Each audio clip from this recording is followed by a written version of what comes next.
Today I am going to give the information regarding the memory protein, diseases related to the brain, and food which is essential for enhance the memory power. My topic generally it is divided into 6 topics, that is the brain, type of memory, mechanism of memory formation, protein involved in memory formation, syndrome, and nutrition of brain. Before starting this lecture, I am going to share some information regarding the memory. बहुत बार हमारे जो concepts होते हैं memory के बारे में, I am audible? Yes sir. Yes sir. Yes yes sir. जो हमारे ब्रेन के रिलेटेड बहुत सारे कंसेप्ट होते हैं, वो थोड़ा सा कभी कभी कम या ज़्यादा या रॉन्ग भी हो सकते हैं। तो बहुत बार ये कहा जाता है कि आईक्यू के बारे में, वो मैं एग्जांपल इसीलिए देना चाहता हूँ कि लगभग मेमोरी के रिलेटेड बहुत सारे लोगों के कंसेप्ट थोड़ा सा कम ज़्यादा होता है, और बहुत सारे लोग बोलते हैं कि कुछ लोगों का आईक्यू ज़्यादा होता है, कुछ लोगों का कम होता है।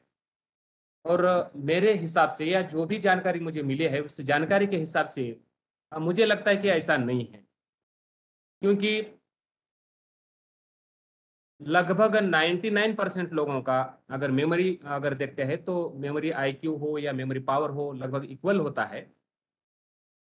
और 5 उसमें से जो 0.5% हो वो मेंटली रिटार्डेड जो होते हैं, फिजिकली जो ब्रेन जो डैमेज होता है उसके वजह से या कुछ कमजोरी की वजह से, वो 5.5% वैसे होती है मेमोरी कम। और कुछ लोग सुपीरियर भी होते हैं, मगर एवरेज अगर देखा जाए तो लगभग 99% लोगों का मेमोरी एक जैसा होता है। बहुत बार आईक्यू के बारे में बोला जाता है कि उसका आईक्यू कम है, उसका आईक्यू ज़्यादा है, या फिर हम भी डिस्कस करते रहते बहुत सारे, अभी यहाँ पे टीचर है पार्टिसिपेंट, तो उसमें हमारे भी परसेप्शन ऐसा होता है कि अरे कुछ लोग कुछ बच्चे होते हैं उसका कोई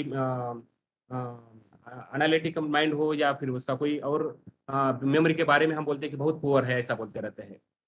मगर उस टॉपिक के रिलेटेड अगर कहा जाए और जो भी जानकारी मुझे मिली है, मैंने उसके रिलेटेड बहुत बार मैं पहले भी लेक्चर ले चुका हूं, और उसमें बहुत बार एक एग्जांपल देने की कोशिश करता हूं कि वो सबका मेमोरी लगभग 99% का मेमोरी एक जैसा कैसा होता है।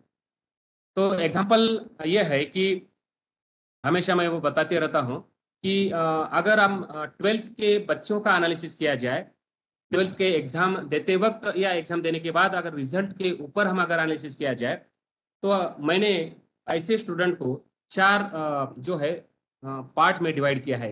मीन्स जो अबव 90% जिसको मार्क मिलते हैं, अबव 80 या 70 के ऊपर जो होते हैं, अबव 50 के ऊपर होते हैं, और जो फेल होते हैं, तो मेरिट के हिसाब से फर्स्ट मेरिट, सेकंड मेरिट और थर्ड मेरिट और फोर्थ मेरिट, ऐसा मैंने जो इजी करने के लिए मेरिट में डिवाइड किया है। जो अबव 90% होता है जिसकी मेमोरी पावर, रिकॉलिंग पावर बहुत ज़्यादा अच्छा होता है, ऐसे स्टूडेंट अबव 90 मार्क लेते हैं, 99 भी लेते हैं, 100 भी लेते हैं, और वो फर्स्ट मेरिट के स्टूडेंट है, ऐसा हम कहते हैं। जो 80 या 70 के अभाव होते हैं कि वो उनको हम सेकंड मेरिट के स्टूडेंट कहते हैं। और जो बीए, बीएससी, बीकॉम करते हैं या ग्रेजुएट करते हैं, जो अबव 50 होते हैं या 50 के 60 या 70 के बीच में होते हैं, ऐसे स्टूडेंट को अपन थर्ड मेरिट कहते हैं। और जो फेल हुआ है, मैंने भी उनका भी मेरिट डिसाइड किया कि उनका भी मेरिट है, वो फोर्थ मेरिट है। मगर उसका सही एनालिसिस किया जाए या समाज में उसका एनालिसिस किया जाए तो क्या होता है कि जो फर्स्ट मेरिट वाले जो है, एक तो डॉक्टर बनते हैं या इंजीनियर बनते हैं आईआईटी, आईआईएम ऐसे कॉलेजेस में। जो सेकंड मेरिट वाले हैं वो भी डॉक्टर, इंजीनियर के रिलेटेड या जो भी प्रोफेशनल कोर्सेस है उसके रिलेटेड वो एडमिशन लेते हैं और वो प्रोफेशनल बनते हैं। मगर जो थर्ड मेरिट जो होते हैं, जो 50 से लेकर 60-70 तक परसेंट जो बहुत सारे स्टूडेंट को मिलते हैं, वो बीए, बीएससी, बीकॉम करते हैं, यानी वो थर्ड मेरिट वाले होते हैं। मगर थर्ड मेरिट के जो स्टूडेंट होते हैं, जो बीए, बीएससी, बीकॉम करते वक्त उनके दिमाग में या कोई ऐसा उनको इंसान मिलता है मोटिवेट करने वाला, क्यों ना तो आईएएस या आईएएस, आईपीएस या कमिश्नर, कलेक्टर बनूं। तो जब उनका एम डिसाइड होता है कि कलेक्टर, कमिश्नर बनने की वो उनका एम होने के बाद तो 1 साल, 2 साल, 3 साल, 4 साल, 5 साल ऐसे वो मेहनत करता है और सही में वो यूपीएससी के एग्जाम क्रैक करता है और आईएएस आईपीएस या कमिश्नर बन के वो जिस जिले का बॉस बनकर आता है, जिस जिले में फर्स्ट मेरिट सेकंड मेरिट जो काम करने वाले जो होते हैं, डॉक्टर इंजीनियर प्रोफेसर, बहुत सारे जो लोग होते हैं डॉक्टर और इंजीनियर, वैसे हजारों लोग काम करते हैं, उनका बॉस बोल के जो थर्ड मेरिट का स्टूडेंट आता है। फिर जो फेल हुआ जो लड़का होता है वो फिर फेल होने की वजह से, ड्रॉप आउट होने की वजह से वो सोसाइटी में सोशल वर्क करते रहता है और उसके दिमाग में भी आइडिया आती है क्यों ना मैं इलेक्शन लड़ूं, फिर खासदार या आमदार बनूं। और फिर एक आमदार या खासदार बनता है, फिर बाद में मंत्री बनता है और मंत्री बनने के बाद जो फर्स्ट मेरिट सेकंड मेरिट जो थर्ड मेरिट है सभी का बॉस बनकर वो आता है उस समाज में। अगर देखा जाए तो पूरा उल्टा हो जाता है, जो लास्ट मेरिट वाला था वो जो फर्स्ट में आता है और जो फर्स्ट मेरिट वाला था वो लास्ट में चला जाता है, या सबका बॉस वो लास्ट मेरिट वाला बनता है। तो मैं एक इसके एग्जाम्पल के बहाने में एक चीज कहने की कोशिश कर रहा हूँ या समझाने की कोशिश कर रहा हूँ आप लोगों को कि इसका मतलब ऐसा नहीं है कि फर्स्ट मेरिट वाले हैं उनका आईक्यू बहुत ही अच्छा है या मेमोरी पावर बहुत अच्छा है, जो लास्ट मेरिट वाला उसका कम है। अगर वो मंत्री बनता है तो उसका भी कई मेमोरी आईक्यू या मेमोरी पावर कम होता है, ऐसा नहीं होता है। तो ये फिर ये डिफरेंस कहाँ हुआ है? तो डिफरेंस अगर देखा जाए तो जो फर्स्ट मेरिट वाले लड़के हैं उनको 9th और 10th में ही उनका एम डिसाइड होता है और ऑब्जेक्टिव समझ में आने की वजह से वो डेडिकेट जो बहुत सारा जो स्टडी है या मेहनत है वो करता है और वो डॉक्टर इंजीनियर बनता है। सेकंड मेरिट वाले उनको थोड़ा सा लेट समझ में आता है, इसलिए थोड़ा सा परसेंटेज कम होता है। थर्ड मेरिट वाले को बीए बीएससी बीकॉम या ग्रेजुएट करते वक्त समझ में आता है और फिर उसने अपने ब्रेन का इस्तेमाल करने की कोशिश करता है और फिर भी वो भी टॉपर आता है और वो भी कमिश्नर या फिर जो बड़ा अधिकारी बनता है, इतने न्यायाधीश हो या वो बहुत जितने भी हमारे जो बड़े बड़े जो एडमिनिस्ट्रेटिव पोस्ट है सभी थर्ड मेरिट से बनते हैं। और जो फोर्थ में जो बोलते हैं जो फेल हुआ है वो भी अपने ब्रेन का इस्तेमाल अच्छी करने लगता है और लेट उसको समझ में आता है और इसलिए वो भी मंत्री बनता है। तो कहने का मतलब है कि हमारा मेमोरी के रिलेटेड जो कंसेप्ट है वो गलत है। सबके पास मेमोरी होती है, जैसा कि एक आदि हम बोलते हैं कि यार उसको कोई भी याद नहीं रहता, उसको एक लाइन भी याद नहीं रहती, ऐसा हम जिसको हम बोलते रहते हैं वो अगर स्टूडेंट को अगर फिल्म दिखाया जाए या कोई नॉवेल उसने पढ़ा हो तो पिक्चर की 2-3 पिक्चर की स्टोरी एक साथ वो बता सकता है या कंटिन्यू बता सकता है। इसका मतलब उसका आईक्यू या मेमोरी पावर कम है, ऐसा नहीं हो सकता है। तो कहने का मतलब यह है कि मेमोरी के रिलेटेड जो हमारी कंसेप्ट है तो मेरे हिसाब से तो लगभग एक जैसा ही रहता है, खाली यूज करने के ऊपर डिपेंड होता है। तो ब्रेन की रिलेटेड अगर जानकारी लिया जाए तो what is mean by brain? The brain is अगर physical definition, it is a simple definition. The brain is simply collection of the neurons and other cells gathered in place to simply wiring. The structure of the brain physically, it is a simple. The all nerve cells that is gathered together and it is look like the that is wiring, simply wiring. But when the definition related to the function, the brain is a nothing but it is a part of our body which is able to collect the information, act on that information and store for future use. Those are useful, which is a store in the form of memory, which is useful use in the future. Brain, it is a simple organ of the our body. They collect the information of all 5 sense organ. It may be nose, it may be tongue, it may be eye, it may be ear, it may be skin. The all sensory organs collect the information and later on analyze that information, and when it is important, stored. And this is the correct definition of the brain. Here, the relation between the memory of the human being and memory of the computer like this. Processing of the computer, which is a sequential and in brain parallel. For example, in computer, you want to any information at first start the computer, later on open that file, later on open that particular information. Means it is a sequential process. But in your brain, it is not sequential, it is a parallel process. For example, अगर ऐसा कहा जाए कि किसी को बोल दिया जाए कि टाइगर, तो ऐसा होता है कि वो तुरंत टाइगर की इमेज के बारे में या जो भी इंफॉर्मेशन वो तुरंत बताने लगता है। वो नहीं बोल सकता कि ठहरो मैं मेरे ब्रेन में जंगल की फाइल ओपन करूंगा, फिर टाइगर की फाइल ओपन करूंगा, फिर बाद में बताऊंगा, ऐसा नहीं बोल सकता। तो in our brain the process is parallel and in computer sequential. Another important part of the that is difference between the computer and brain is related to the material. In computer, information or memory stored in a particular material that is called as inorganic material silicon, and in human being memory stored in the form of carbon, means in the form of protein. Means the difference between computer, that is memory in computer stored in silicon, and in brain in the form of protein. This is the difference between our memory, that is a brain, and that is a computer. Another very important difference, the computer, it is designed and repaired by others or engineer, and here brain, it is itself healing or evolve and grow. Another very important that is information related to the brain here, which region of the brain involved in the formation of the new memory. Here two parts of the brain is very important, that is called as amygdala, and another that is called as hippocampus. Amygdala and hippocampus, these two parts are very important, which is able to collect the information and store for long period, or that is called as short term memory converted into long term memory. The first part that is called as amygdala. Amygdala, it involved in the modulation of the memory first.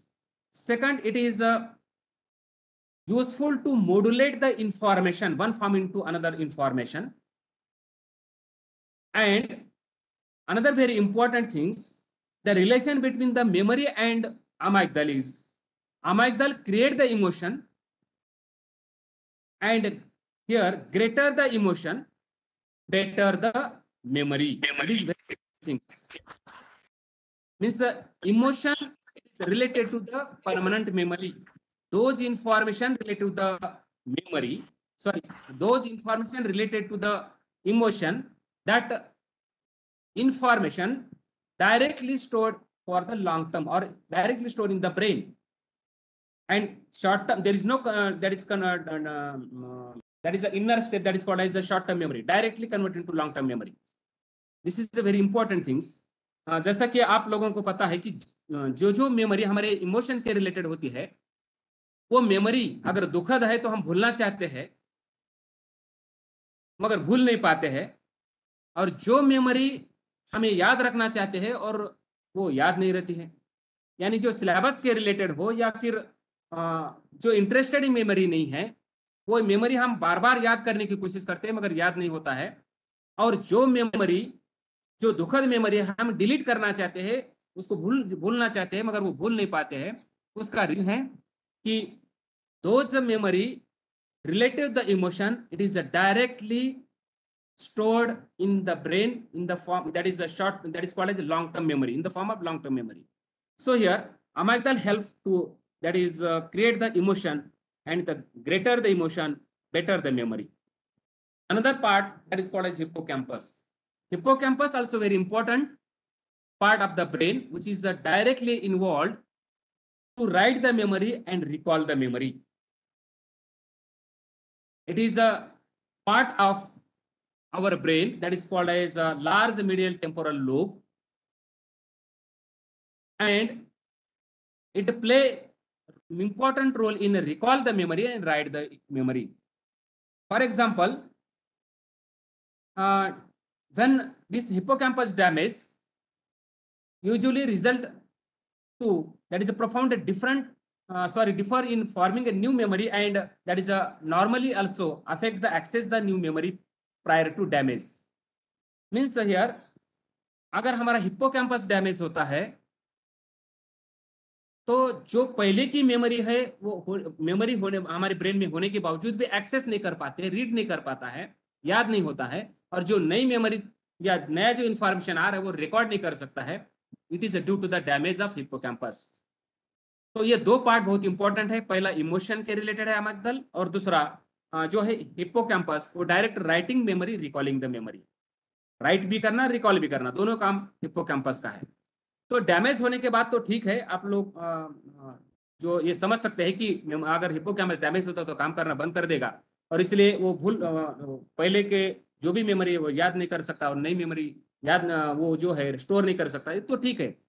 मगर hippocampus damage नहीं होते हुए भी एक situation आ सकती है कि you do not able to access the prior memory, in which condition. तो अगर देखते हैं ये कौन सी ऐसी कंडीशन है कि वो हमारा जो हमारा हिप्पोकैम्पस है सही है, डैमेज नहीं हुआ है, फिर भी मेमोरी जो प्राइम मेमोरी एक्सेस नहीं कर सकती, वो है इमोशनल स्टेट।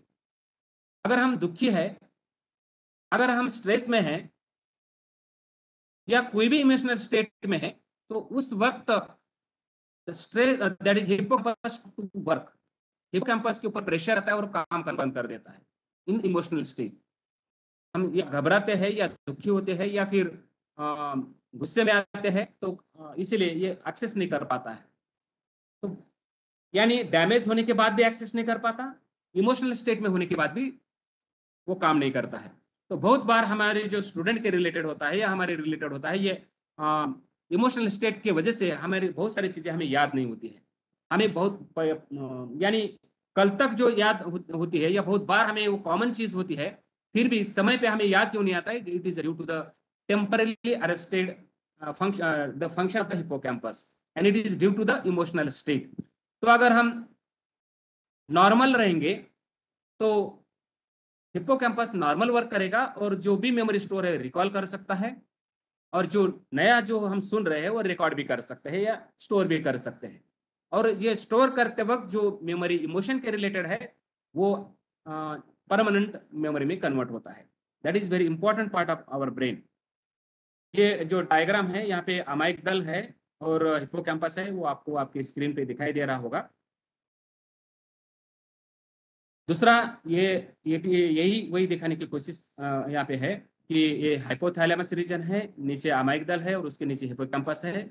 और amygdala it's create the emotion and it is helpful for the write the memory and recall the memory. तो दूसरा सवाल ऐसा है कि वेयर मेमोरी स्टोर्ड। और ब्रेन में हमने देखा है कि पहले फिगर में हमने देखे कि it is simply collection of the nerve cells where the memory stored. The memory stored in synapses, two nerve cells joined together in the form of dendron to dendron or dendron to axon like this, and that synapses having some gap, and within the gap the protein is stored. And so the protein which is related to the memory, that is very important. For example, synapsin, it is help for the memory formation, or another protein. So here the memory is stored in synapses, and one that is a nerve cell able to connect to other 1,000 that is nerve cells, means one nerve cell able to create the 1,000 synapses. That is very important things. What is the relation between synapses, or that is called as connections? One synapses or that is a one nerve cell connect to other 1,000, तो 1,000 अगर nerve cell वो sorry connection अगर तैयार करता है तो उसका और मेमोरी का क्या रिलेशन है? तो रिलेशन ऐसा है कि एक बार एक कनेक्शन तैयार होता है तो जो प्रोटीन तैयार होगा वो इंफॉर्मेशन स्टोर होता है। दोबारा अगर हम रिवीजन करते हैं तो दूसरा कनेक्शन होगा, तीसरा बार रिवीजन करते हो तीसरा कनेक्शन, और 100 बार करेंगे तो 100 कनेक्शन होंगे। जैसा कि हमने ABCD 1 2 3 4 थाउजेंड्स या लाखों बार हमने उसको रिपीट किया होगा, और जिसकी वजह से लाखों उसके कनेक्शन तैयार है, और हर कनेक्शन में उसके रिलेटेड मेमोरी स्टोर है, इसलिए वो मेमोरी हम भूल नहीं सकते। 1 2 3 4 हमें कभी भी पूछा जाए तो सीक्वेंस भी हम नहीं भूलते हैं और बोलना भी नहीं भूलते हैं। तो जो मेमोरी के बहुत सारे कनेक्शन हैं तो मेमोरी पावरफुल हो सकती है। तो इसलिए हमारे टीचर या अपन भी अपने बच्चों को बोलते हैं कि रिविजन कर, और ज्यादा से ज्यादा बच्चों का रिविजन के ऊपर क्यों भरोसा होता है कि जितने बार रिविजन करेगा उतने कनेक्शन तैयार होंगे, उतनी नई प्रोटीन तैयार होगा, मेमोरी प्रोटीन, और उतनी मेमोरी स्ट्रांग हो सकती है। तो इसीलिए रिविजन पे हमारा ज्यादा भरोसा होता है। और एक फायदा भी होता है उससे कि मेमोरी पावरफुल होती है। मगर कुछ साइंटिस्ट ने भी बहुत सारे एक्सपेरिमेंट किए हैं, वो आगे के स्लाइड में मैं बताऊंगा। Protein called synapsin present in the, that is that is present in the synapses, and it is a very important play important role for the memory formation. ये जो डायग्राम है, this is a small, how they able to connect. This is also larger size, and this is also diagrammatic diagram, but how they able to there is a form the synapses, and within the synapses how they able to create the protein or synthesize the protein and stored in the synapses. This is another diagram, shows the protein how they able to store. This is also another diagram. This is a diagrammatic diagram, how they can able to dopamine or other, that is the processes or neurotransmitter they able to synthesize. Another very important question here, who power the message? Our nerve cells power the message, neurons power the message, and here single neurons, it is a very important thing. Single one nerve cells or neuron can provide almost a tenth of the volt, 10 part of the 1 volt, and our brain having it may be millions and billions, that is the nerve cells, and so it creates a lot of electricity, and this electricity able to, that is a measure with the help of an instrument, that instrument called as an electroencephalogram. So it is a very important things. It is also related to the memory. Greater the, that is the power, electric power, bioelectric current, better the recalling memory and the recording memory also. Record the memory very fastly and recall the memory very quickly. It is due to the, that is electricity. Means the more the electricity, better the recalling power, and that is storing power. And one that is neuron able to synthesize how many? 10th of volt. The speed of the impulses travel up, that is called as 150 million per hours away from the cell, that is called as a body, through its antenna called axon. And axon is a single insulated fiber that sends to bioelectric current out of the cell terminals, which can be several inches or feet away.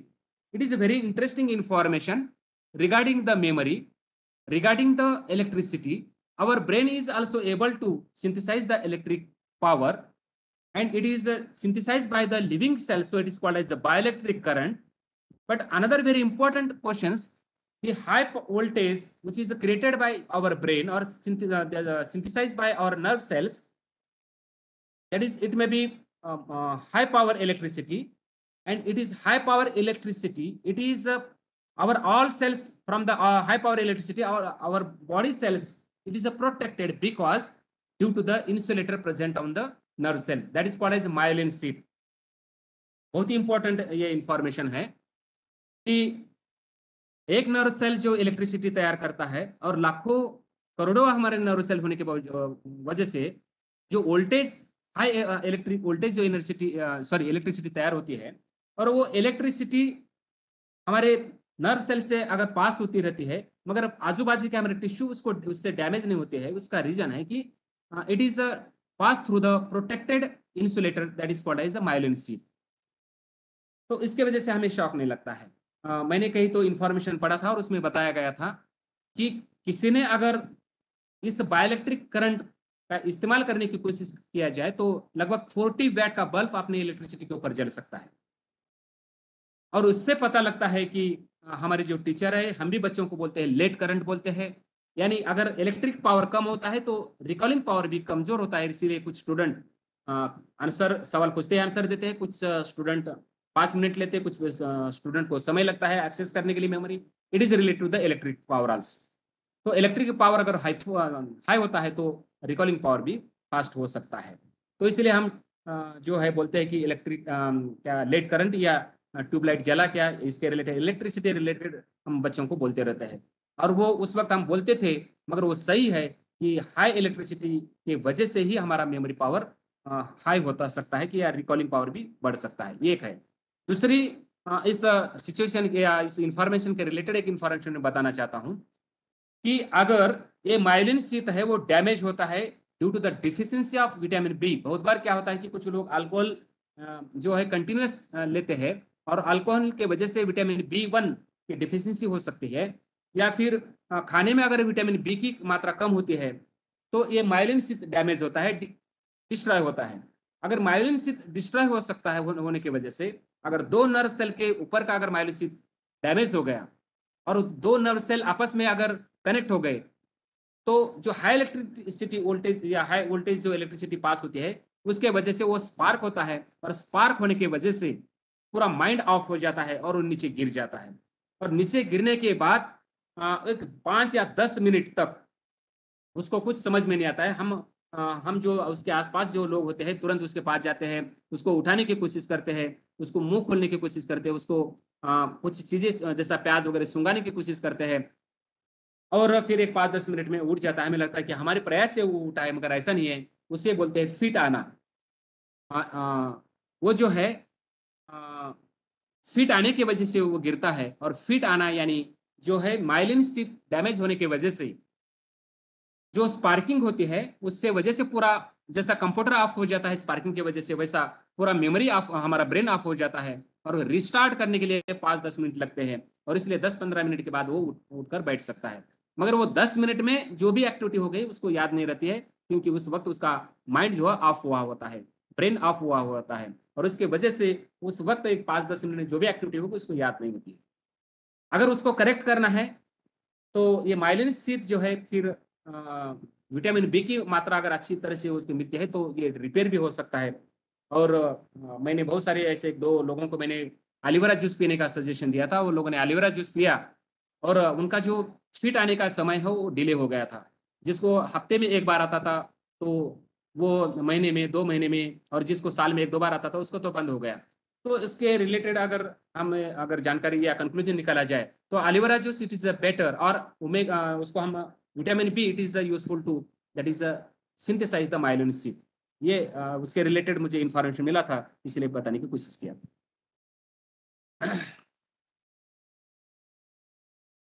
This is a flow of dielectric current impulses. Another that is very important, who create the message? Neurotransmitter create the message.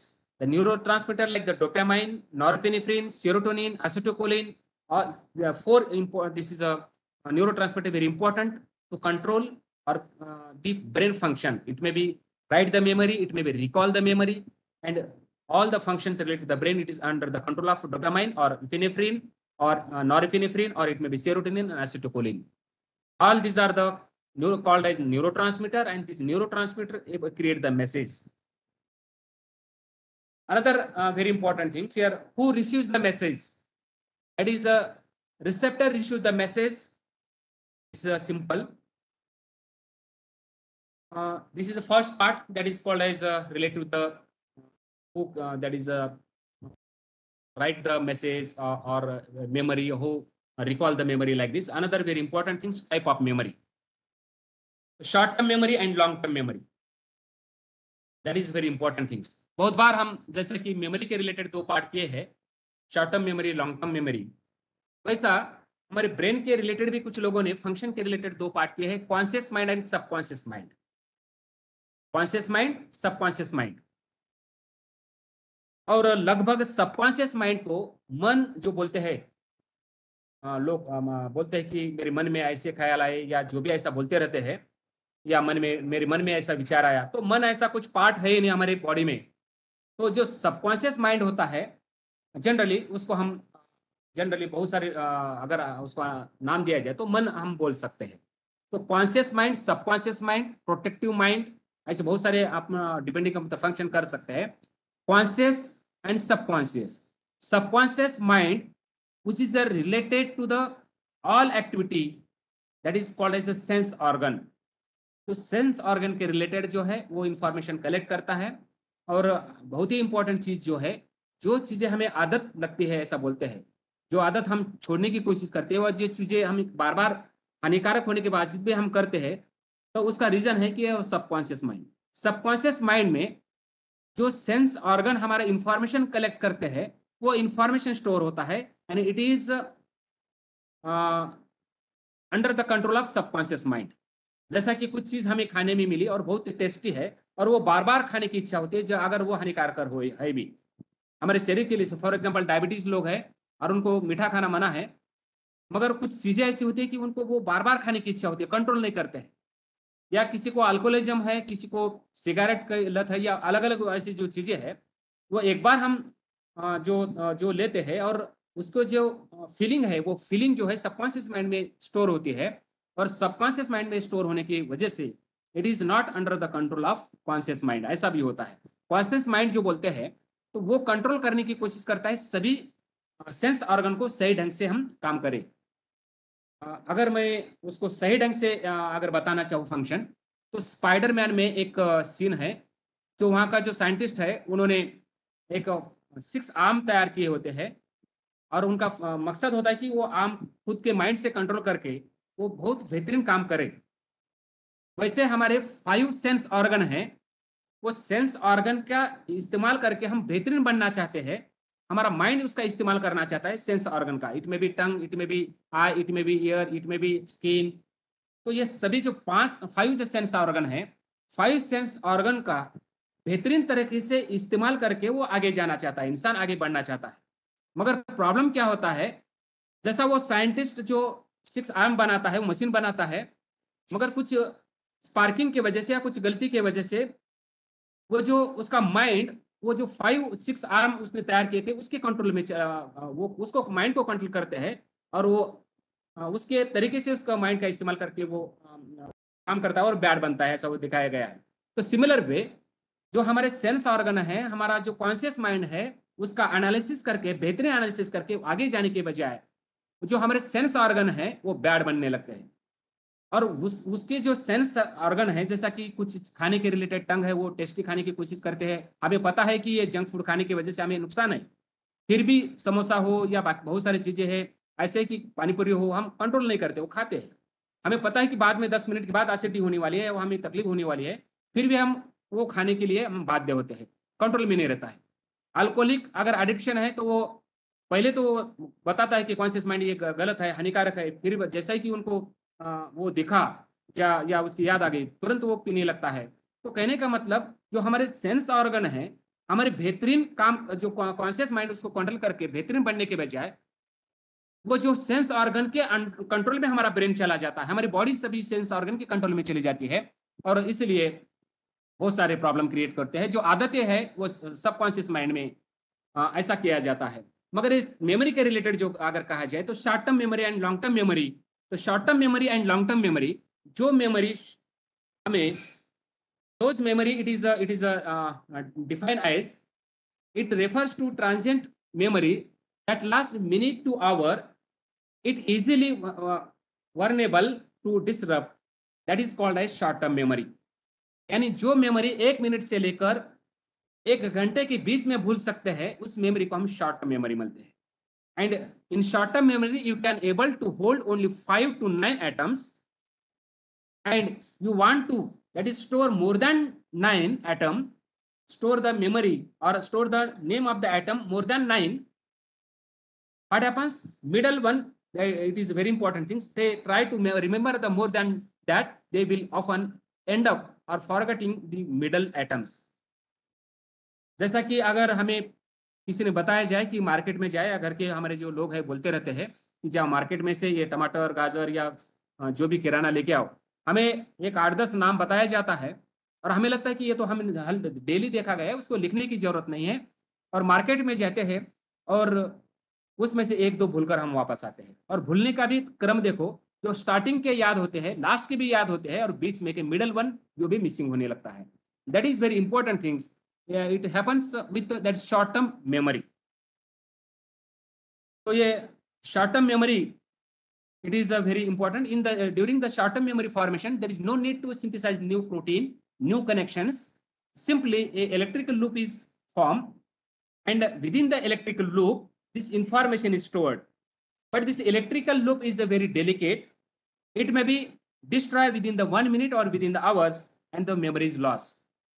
What happens when the memory stored in short term, that is the memory or information stored in the short term memory, the information can be repeated silently or loudly, which will be provided to auditory cues, or the information goes to long term memory and the information will be lost। अगर जो short term memory में है, वो information अगर हम repeat करते हैं या दोबारा याद करते हैं तो परमानेंट मेमोरी में जाने के चांसेस है। अगर उसको दोबारा याद नहीं करते तो वो लॉस हो जाता है, इलेक्ट्रिक लूप जो है जो लॉस होता है और उसके इंफॉर्मेशन भी लॉस हो जाता है। Another that is a long term memory. In the long term memory what happens, those memory can be recall day, month, years. Often it is stored is called as long term memory.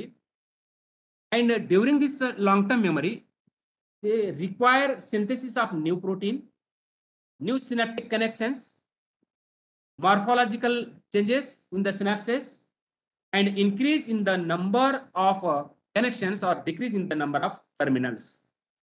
Means here it is very important thing during the long term memory, it is require lot of changes. Means a new connection, new protein, and new neurotransmitters. All these are the required to synthesize much more. Here, mechanism of long-term memory formation. It is a very important thing. How it is converted into long-term memory. It required lot of things, but in short, here is some scientist that is called Elkin Candle in 19.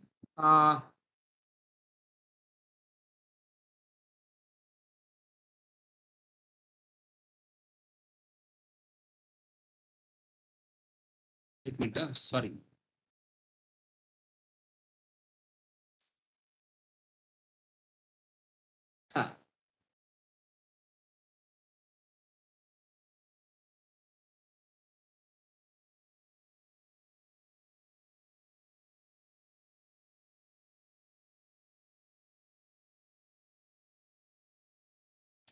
Some scientists try to, that is how the short-term memory convert into long-term memory. And for that purpose, select the, that is snail, and do the experiment on that snail. For example, when scientists try to learn the info, how that is the short-term memory converted into long-term memory, the candle found that the snail learned to withdraw gills in response to just stimulus to the tail. When it is tail stimulated, the neurotransmitter serotonin is released at the synapses. This is a mechanism how the short-term memory converted into long-term memory. This activates the receptor which release the CAMP, which function as a secondary messengers. And the CAMP activate the protein kinases, which that is by adding the phosphate group. Means phosphorylation occurs. And phosphorylation, due to the phosphorylation, short-term memory converted into a long-term memory. That is very important things. It is very interesting things when that is touch to the snail. बहुत ही simple experiment उसने किया था कि सी snail उसने लिया था और उसको एक बार दो बार अगर टच किया तो उसने गिल्स विड्रॉ किया और फिर उसका ब्रेन निकाल कर एनालिसिस किया तो उसमें मेमोरी प्रोटीन तैयार नहीं हुआ था।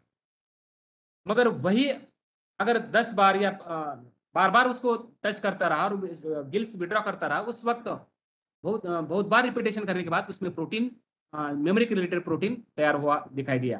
तो इसका मतलब है कि for the short term memory convert to long term memory it is require space repetition. और इसलिए बहुत सारी किताबें एक रिसर्च पेपर में जानकारी दिया था, स्पेस अगर हम रिपीटेशन करते हैं पर्टिकुलर स्पेस के दौरान तो ये परमानेंट मेमोरी कन्वर्ट होता है। फॉर एग्जांपल, अगर जो इंफॉर्मेशन हमने पढ़ा है अभी, it is repeated or revise within the 24 hours. First repetition is required within the 24 hours. Second repetition or revision required within the 1 week, and third revision required within the 1 month. This is a 3 revision, which is a 24 hours within the one, that is first within the 24 hours, second within the 1 week, and third within the 1 month. And later on, the short memory converted to long-term memory, and it is not easily lost. It is it may be a store for the years and years also. So it is very interesting things here.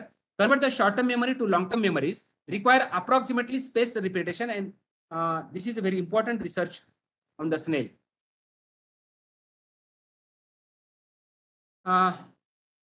During the that is a short-term memory converted to long-term memory. Phosphorylation, it is a very important things, and when phosphorylation occurs, short-term memory converted into long-term memory, or each and every things, but every times whenever the information converted into one form to another form, the phosphorylation required. And here phosphorylation is occurs. What happens? It may be having a problems. It is not permanent because of phosphate group get removed and thus the memory erased. And protein molecules are not permanent and have been continuously replaced.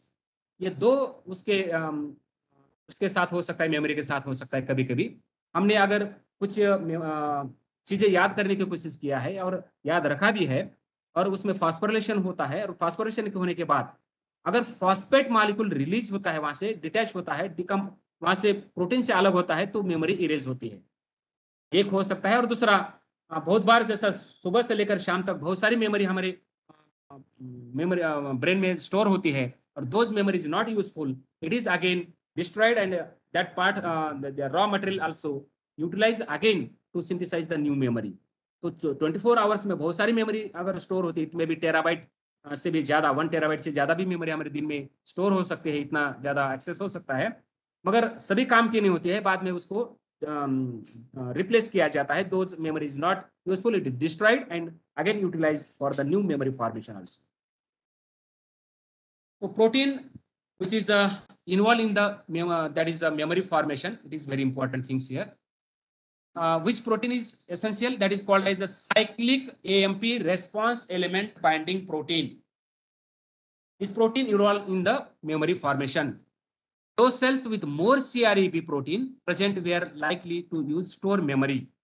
Using mice, that is a researcher implanted CREB protein into virus and then introduced a virus into a region of the brain critical to emotional memories. This is an experiment on the that is a mice that is related to the CREB protein, how CREB protein is work. Then they tested, see if the mice can recall a specific that is a case visited before or not. To track which brain cell stored the memory, and the scientist planted a genetic marker that follow a neuron activity. When the researchers look at the pattern of the activity released by the marker, they also found in those same area that is called as a substantial amount of CREB. ये simple experiment उसने किया था और simple experiment ऐसा था कि एक cage लिया और एक उसने माइस लिया और माइस को उसने क्या किया कि केस के पास लाया और केस के पास लाने के बाद केस का डोर खोल के उसको अंदर छोड़ दिया गया और उसको खाने के लिए और पानी पीने के लिए या बैठने के लिए सुविधा कर दी थी। और जो माउस वो चला जाता था। कोई प्रॉब्लम है? आवाज आ रहा है मेरा? Hello hello sir, your voice is clear sir. Sir voice आ रही है, please mute to other participant. Okay okay. मैं थोड़ा सा स्पीडली से ले रहा हूँ कि मेरे 2:30-3 बजे एक मीटिंग है, इसलिए थोड़ा सा मैं स्पीड ले रहा हूँ। अगर समझ में नहीं आए तो फिर सवाल भी पूछ सकते हैं बाद में। तो साइंटिस्ट ने केस लिया था और केस एक माइस के ऊपर एक्सपेरिमेंट किया था। माइस को वो जानकारी देने के लिए उस केस के अंदर रखते थे। ऐसा 1 महीना भर उसके अंदर रखने के बाद जिस केस के रिलेटेड जो भी इंफॉर्मेशन है उसकी मेमोरी में कन्वर्ट हो गया परमानेंट मेमोरी में। और फिर बाद में उस माइस का जो है वो जो प्रोटीन होता है CREB प्रोटीन निकालकर वायरस के थ्रू उसमें दूसरे उसमें ट्रांसफर किया जाता है। तो उसमें एक समझ में आ गया कि वो CREB प्रोटीन अगर उससे निकाला दिया जाता है तो मेमोरी उसकी लॉस हो जाती है और जिसमें डाल दिया उसमें मेमोरी वो आ जाती है। जो नया माइस है जिसमें कभी भी वो केस को विजिट नहीं किया था उसको याद आया क्योंकि वो प्रोटीन है ट्रांसफर उसके इसमें किया था, माइस के जो ब्रेन में किया था। और जिसके इससे पता लगता है कि memory store in the form of CREB protein. When the protein is remove the memory is erase, transfer memory also transfer. That is very simple. That is an experiment. Again, the CREB protein more, that is it is the required store the it require store more space for the store in the brain, and the size of the hippocampus is increases or size of the that is called the brain is increases. So on the basis of that you can able to analyze more the CREB protein, more the memory, less the CREB protein, less the memory. Here, the stimulating CREB protein production in the neuron capable of sustained memories. तो बहुत सारे में जो protein है उसमें MBDNF है, फिर बाद में BDNF है, बहुत सारे प्रोटीन है, मगर मेन जो है CREB प्रोटीन और CPEB भी प्रोटीन है, but main protein that is called as CREB protein. अगर ये एक्सपेरिमेंट सही अगर ह्यूमन बीइंग के ऊपर अगर सक्सेस होता है तो बहुत सारी प्रॉब्लम क्रिएट हो सकती थी या बेनिफिट भी हो सकता था। जैसा कि अगर एक 80 साल का बूढ़ा है, डॉक्टर है, उसके ब्रेन में से ये CREB प्रोटीन निकाला और उसका अगर पोता है एक 10-12 साल का, उसमें अगर प्रोटीन वगैरह वो ट्रांसफर करते हैं, तो जो इंफॉर्मेशन प्रैक्टिस के लिए इंपॉर्टेंट है वो सभी इंफॉर्मेशन उस स्टूडेंट उसके जो पोते में आया है, और वो ऑपरेशन भी कर सकता है या जो भी उतना ही फ्लुएंटली ऑपरेशन या बाकी की चीजें हैंडल कर सकता है। मगर ये एक्सपेरिमेंट बाद में कंटिन्यू नहीं हुआ, शायद रोक दिया होगा कि ह्यूमन बीइंग के ऊपर अगर ऐसा किया जाए तो नुकसान भी हो सकता है, उसका उल्टा भी मिसयूज भी हो सकता है। तो this is related to short term memory and long term memory and protein that is CREB protein. Another very important part, that is a syndrome related to that is called as the brain. The first syndrome, that is called as Korsakoff syndrome. It is a cause, or this syndrome is due to that is a long-term alcoholism. Usually elicit this syndrome prolonged deficiency of vitamin B. ये जो disease होता है या ये भूलने की बीमारी होती है, ये बीमारी उसके वजह से होती है विटामिन B1 की डिफिशियंसी की वजह से। और विटामिन B1 की डिफिशियंसी इसीलिए होती है कि वो लॉन्ग टर्म अगर अल्कोहलिज्म करते हैं तो B1 की डिफिशियंसी हो सकती है। इसका मतलब ऐसा नहीं है कि अगर हम अल्कोहलिज्म भी करते रहे और विटामिन B की भी मात्रा लेते रहे तो नुकसान नहीं होगा, है ना, ऐसा भी नहीं है, मगर सही में डिफिशियंसी की वजह से ये हो सकता है। दूसरा है Alzheimer disease. It is over 40% of people how are old that is older than the 80 are affected by Alzheimer disease. It is age related disease. 80 साल के ऊपर के जो लोग हैं ऑटोमेटिकली नर्व सेल डीजेनरेट होना स्टार्ट होते हैं और मेमोरी लॉस होती है। मगर ऐसा नहीं कि 80 साल के ऊपर के सभी के लिए हो सकती है। जो लोग एक्टिव रहते हैं उसके नर्व सेल्स भी एक्टिव हो सकते हैं और डीजेनरेट नहीं हो सकते। और इसका मतलब ऐसा नहीं कि 80 साल के कम उम्र के लोग हैं उसको ये डिसीज नहीं हो सकता। 30 साल 40 साल के लोगों को भी ये अल्जाइमर डिसीज हो सकता है, because brief period of stress can cause a rapid rise in the brain protein link to Alzheimer disease. उसका रीजन क्या है? एक brief period of stress can cause rapid rise in the brain protein link to the Alzheimer disease. यानी 80 साल का होने की जरूरत नहीं है। 30 साल में अगर हम बार बार टेंशन लेते हैं, ज्यादा टेंशन लेते हैं, एक आधा घंटा भी टेंशन लेते हैं या 15-20 मिनट भी टेंशन लेते हैं, तो भी एक प्रोटीन तैयार होता है अल्जाइमर के रिलेटेड। मगर कम होता है तो उसको डिस्ट्रॉय किया जाता है, मेटाबॉलाइज होता है और इसलिए उसका नुकसान नहीं होता है। मगर कंटिन्यूअस स्ट्रेस में चला जाता है और बार बार ये डिसीज प्रोटीन तैयार होता है अल्जाइमर के डिसीज के रिलेटेड, तो उनको भूलने की बीमारी हो सकती है। Another very important thing, stress can cause a certain type of brain cell, that is activation that release amyloid beta peptide, which increase the risk of dementia in human. So stress, it is a very important cause related to the memory loss. Another that is called as Parkinson disease. Low level of dopamine in the basal ganglion called the Parkinson disease. बहुत बार ये deficiency syndrome है Parkinson disease, और dopamine की deficiency होती है तो ये disease होता है। और इसमें हमारी जो गर्दन है वो गर्दन हिलने लगती है, हाथ है वो कंट्रोल में नहीं होता, जो भी मसल्स है वो हमारे कंट्रोल में नहीं होते हैं, तो इसलिए गर्दन हिलती रहती है या हाथ हिलते रहता है, तो ये डिसीज है Parkinson disease and it is due to the low level of dopamine. तो डोपामाइन यहाँ पे जो है बहुत ही इंपॉर्टेंट है, अगले स्लाइड पे उसका इंपॉर्टेंट मैं बताऊंगा। Brain stroke and brain attack. If the blood flow to your brain is interrupted, you can suffer a brain attack. So it is related to the oxygen.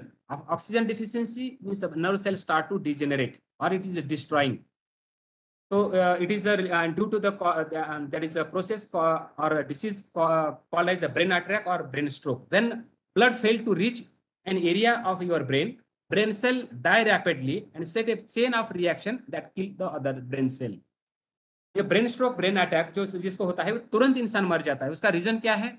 एक सेल या दो cell या एक particular cell को अगर oxygen नहीं मिलता है तो एटीपी नहीं तैयार होते हैं, एटीपी नहीं होते हैं, एनर्जी नहीं है, तो वो सेल मर जाते हैं। मरने से पहले वो एक चेन तैयार करते हैं कि बाकी के जो हेल्दी सेल्स है, नर्व सेल है, उसको एक्टिवेट करते हैं मरने के लिए, सुसाइड करने के लिए।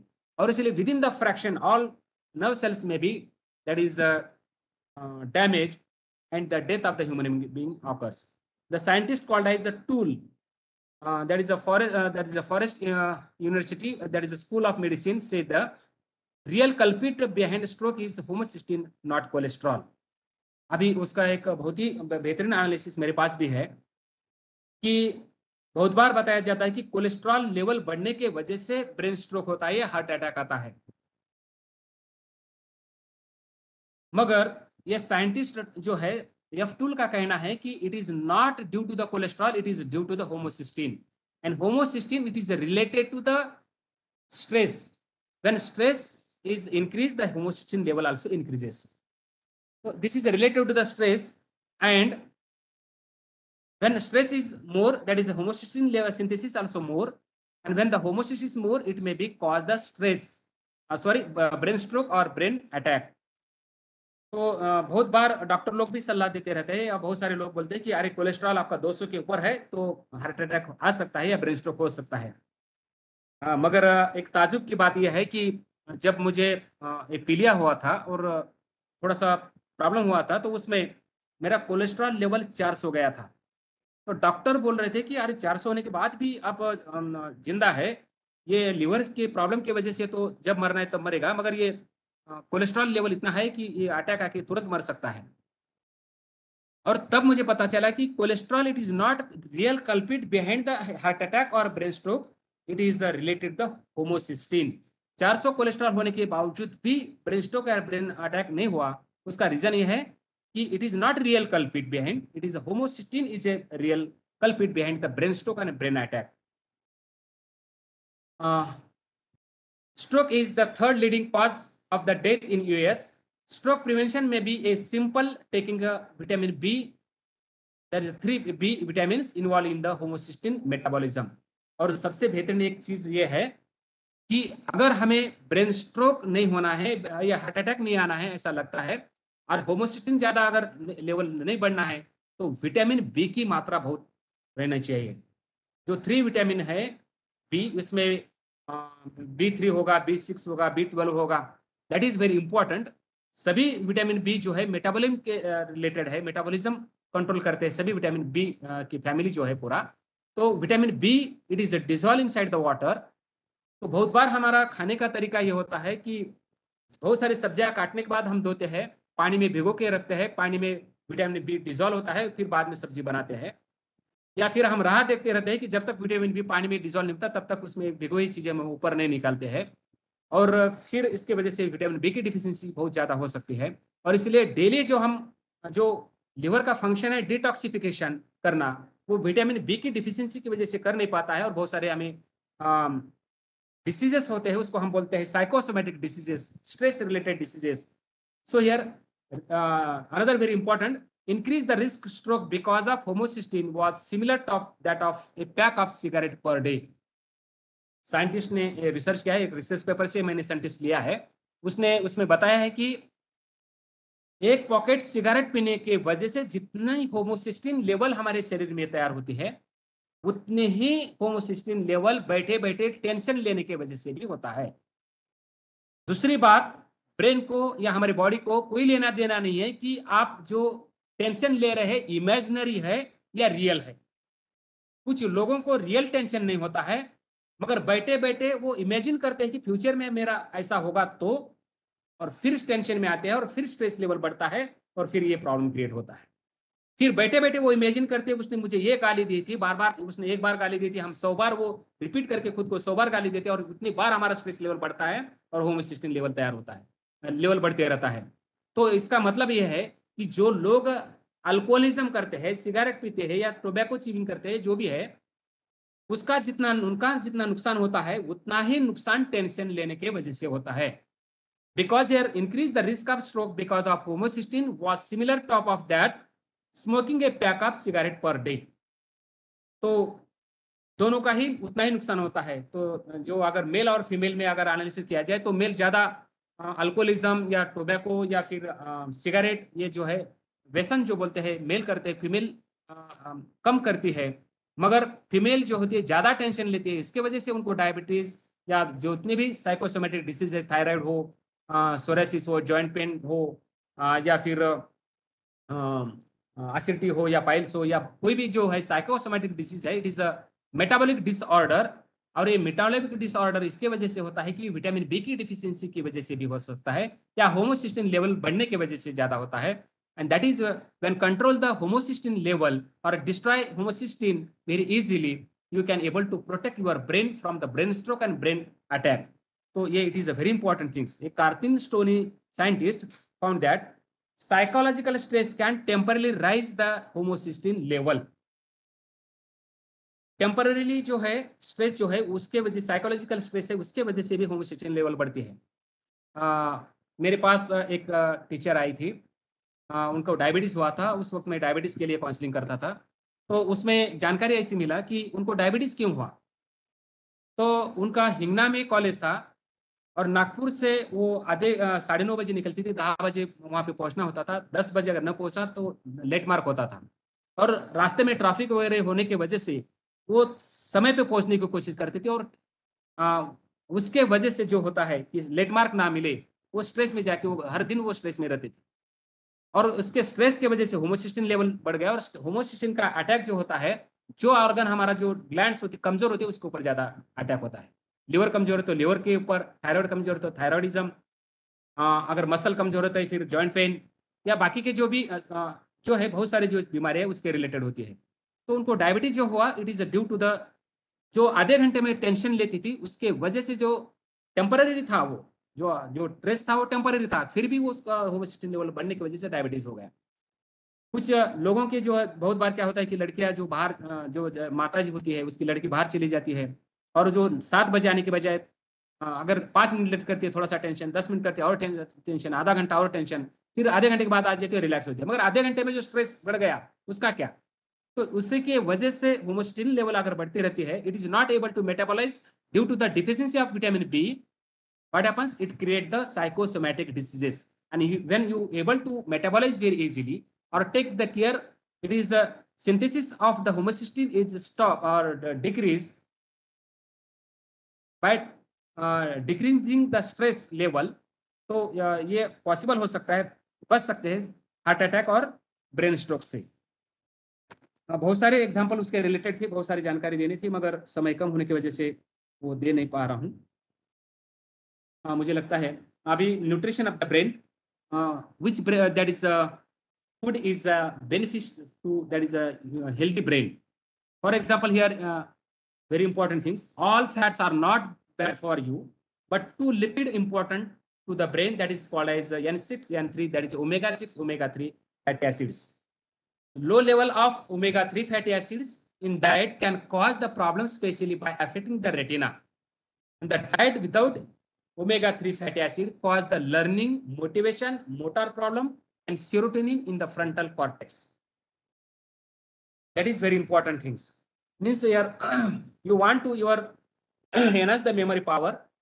That is take the proper amount of that is omega 3 fatty acids, because it is that is useful for the better learning and motivation and motor problem, solve the motor problem also. Omega 3 के बारे में बहुत सारी जानकारी मेरे पास है, मगर वो 3 बातें मैं बताना चाहता हूँ उसके रिलेटेड कि not enhance the memory power, recalling power, it is also useful to that is prevent the heart attack, it is also useful to enhance the life span. उसका अगर एग्जाम्पल देना है तो हमेशा मैं बताता हूँ कि IAS IPS में या UPSC की एग्जाम में एक पर्टिकुलर एरिया के लोग ज्यादा सक्सेसफुल होते हैं, जैसा कि बिहार है, यूपी है, या फिर पश्चिम बंगाल है, बिहार, पश्चिम बंगाल, या फिर अगर महाराष्ट्र का कोकण एरिया और केरला का कुछ पार्ट है, या फिर आंध्रा का कुछ पार्ट है। ऐसे पर्टिकुलर एरिया से जो बच्चे ज्यादा वो टॉप अप करते हैं, ज्यादा क्वालिफाइड होते हैं, उसका रीजन क्या है? तो मैंने एनालिसिस करने के बाद पता चला कि उनका ईटिंग हैबिट है। वो ओमेगा 3 के जो रहते हैं, जैसा फिश ईटिंग, ज्यादा फिश खाते हैं, फिश में ओमेगा 3 ज्यादा होता है, ओमेगा 3 लेवल अच्छा होने की वजह से रिकॉलिंग पावर भी फास्ट बनता है। तो इसका मतलब हमारा भी रिकॉलिंग पावर नहीं है, ऐसा नहीं है, हमें भी ओमेगा के सोर्स बहुत सारे मिलते हैं। जो नॉन वेजिटेरियन है उनके लिए फिर जैसा कि अलसी तेल है, लिनसीड ऑयल बोलते हैं उसको, जवस तेल बोलते हैं, या बहुत सारे ऐसी चीजें जिसमें ओमेगा 3 होती है, उसके वजह से भी ये बढ़ता है। पर वो उस पर्टिकुलर एरिया में वो जो हैबिट है खाने का, उसके वजह से ओमेगा 3 का लेवल अच्छा रहता है और रिकॉलिंग पावर बढ़ता है। रिकॉलिंग पावर के it is under the control of omega 3, ये बताने के लिए मैंने ये 2-3 एग्जाम्पल मैंने दिया था। फिर हार्ट अटैक के बारे में अगर देखा जाए तो केरला के लोग जो है कोकोनट ऑयल खाते हैं, और उसमें अगर कोलेस्ट्रॉल लेवल अगर बढ़ने की कोशिश करते हैं तो, या बाकी की चीजें जो स्ट्रेस लेवल या जो भी है, तो ओमेगा 3 वो फिश खाने की वजह से, ओमेगा 3 होने की वजह से स्ट्रेस जो भी है या बाकी के जो है मेटाबॉलिज्म अच्छा होता है, और जिसकी वजह से हार्ट अटैक भी कम आते हैं। या फिर लाइफ स्पैन के बारे में देखा जाए, जो अलगी है, अलगी में भी ओमेगा 3 अच्छा होता है। जो फिश है वो फिश अलगी खाते हैं और उनका भी लाइफ स्पैन अच्छा आता है, जैसा कि वेल मास जो फिश है उसका 250-300 है। दूसरा अपन ये बोलते हैं कछुआ जो बोलते हैं, तो उसका भी जो लाइफ स्पैन है 300-350, वो भी अलगी खाता है। यानी एक जनरल मेरा एनालिसिस है, सभी 100% सही नहीं बोला जा सकता, मगर जितने भी मैंने रिसर्च पेपर या जो भी जानकारी ली है, ये मैं आपको बताने की कोशिश कर रहा हूँ। दूसरा है omega 6, that is it is also very important in proper brain function because they affect the neurotransmitter release, and they also influence the ability of neuron to use glucose. Vitamin and minerals that require are not produced by the body, therefore the material must be taken in the part of diet, and that is very important things, which diet is essential for to synthesize a particular type of the neurotransmitter. Dopamine, it is needed for healthy assertiveness, sexual arousal, proper immune and autonomous nervous system. It is also very important for the motivation and sense ready to meet life challenge. That is very important things. Sense readiness to meet life challenges. It is under the that is control of dopamine. Dopamine level is better. They having a sense to that is a readiness to meet life challenges. When dopamine level is that is a low, they do not able to fight to life challenges, and it may be think that or thinking like related to the suicidal attempt. तो ये भी बहुत ही बेहतरीन important part है, जैसे recalled as dopamine. Dopamine का level अच्छा रहना, अगर ये कम होता है तो वो सुसाइड करने के चांसेस ज्यादा होता है या ख्याल आने लगते हैं। उसका कारण यह है कि डोपामाइन लेवल अच्छा होने की वजह से उसमें मोटिवेशन भी आता है, और दूसरा जो भी लाइफ चैलेंज ऐसे उसको फाइट करने की उसमें पावर आता है। जैसा कि अगर ये डोपामाइन लेवल जिसके में ज्यादा, जिस स्टूडेंट में ज्यादा होता है, जिस बच्चे में ज्यादा है, कितना भी बड़ा प्रॉब्लम हो उसको छोटा लगने लगता है, या हिमालय जैसा अगर पहाड़ जैसा प्रॉब्लम भी उसको नींबू जैसा लगने लगता है। और जिसमें डोपामाइन का लेवल कम है, नींबू इतना प्रॉब्लम भी उसको हिमालय जैसा लगने लगता है और वो सुसाइड करने की सोचता है। तो it is related the dopamine level. जैसा कि अपन भी देखते हैं कि कुछ स्टूडेंट होते हैं एक पेपर में फेल होने के बाद भी वो सुसाइड करते हैं, और कुछ स्टूडेंट ऐसे होते हैं सभी पेपर में फेल होने के बावजूद भी वो हंसते हंसते घर आते हैं और बोलते हैं कि अगले साल मैं निकालूंगा। तो कहने का मतलब यह है कि जो readiness sense to readiness to meet life challenge, it is under the control of dopamine. It is not only that is sense, it is also related to the that is another, that is a healthy assertiveness and other also. The level of the depleted by stress or poor, or it may be alcoholism due to the caffeine or other, that is like the sugar or another, that is activities of the brain. It also easy oxidize, therefore eat plenty of food and vegetables. So antioxidant to dopamine using neurons form a free radical damage. It is made up from a particular type of the amino acid that is called as a phenylalanine. This is amino acid and it is rich in beet, soybean, almond, egg and meat. तो ये जो बहुत सारे जो food है उसमें से ये फिनाइलिन होता है, आलमंड में भी होता है, और इसलिए आलमंड जो है it is very important because it is having a two precursor, two amino acid that is called as phenylalanine tyrosine. and so it is useful to that is synthesize two type of the neurotransmitter, that is norepinephrine and that is dopamine. तो दूसरा जो है norepinephrine, it is also very important.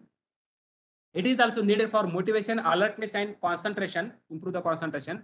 It is also used that is required for to form the new memory and transfer them into long-term memory. And so it is synthesized from the tyrosine, and tyrosine more in almond, banana, dairy product, lima bean, pumpkin seed and sesame seed and fish and other things else. Serotonin. Serotonin is also very important neurotransmitter. It is important for maintain the good mood. It promote the concentration and it responsible for normal sleep also. दो तरीके का उसका function है. अगर serotonin का level कम होता है तो हमारा मूड भी खराब होने लगता है.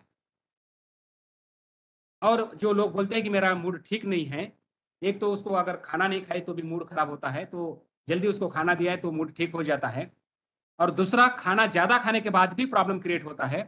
और सेरोटोनिन का लेवल अगर ज्यादा होता है तो it is promote for normal sleep. Mood तो ठीक करता है, उसके बाद फिर सोने के लिए मोटिवेट करता है. जैसा कि मेरा अभी लेक्चर 1:30 बजे था, लंच के बाद था. अगर लंच लेने के बाद अगर जिसने राइस या फिर ज्यादा जो भी स्टार्ची जो प्रोडक्ट है वो ज्यादा खाए होंगे और उसका ग्लूकोज लेवल ज्यादा बढ़ते रहता है और सेरोटोनिन लेवल अगर बढ़ता है तो ये मेरा लेक्चर भी उनको अगर लोरी जैसा नहीं लगने लगेगा और फिर वो सोने लगेंगे.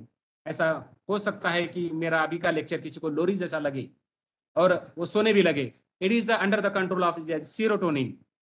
तो it is made up from that is called as a tryptophan and it is a presence adequate vitamin B6 and folic acid.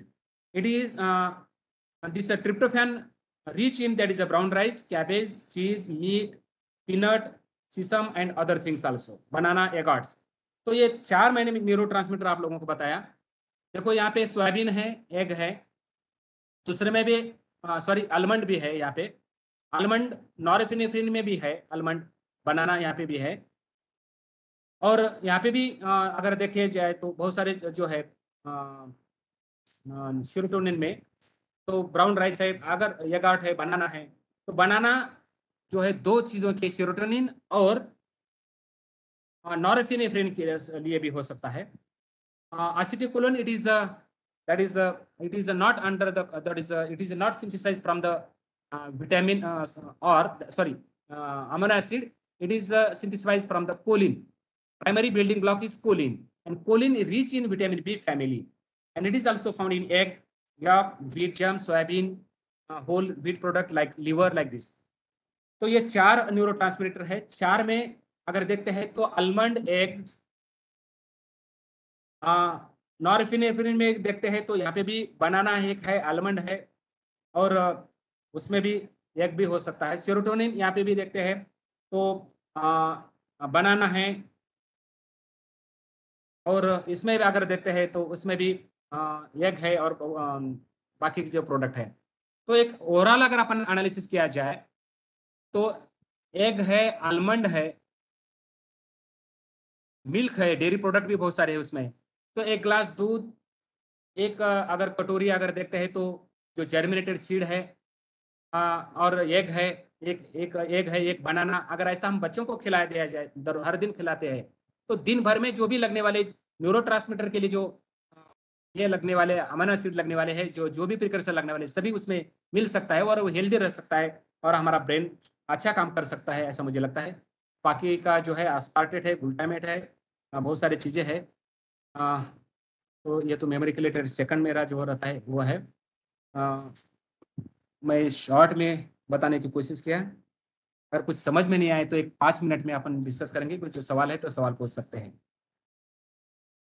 यहाँ पे मुझे कोऑर्डिनेटर जो है प्रोफेसर डोंगरा सर, उन्होंने मुझे आपसे आपके सामने लेक्चर देने की मुझे अपॉर्चुनिटी दी, इसलिए मैं उनका धन्यवाद देता हूँ.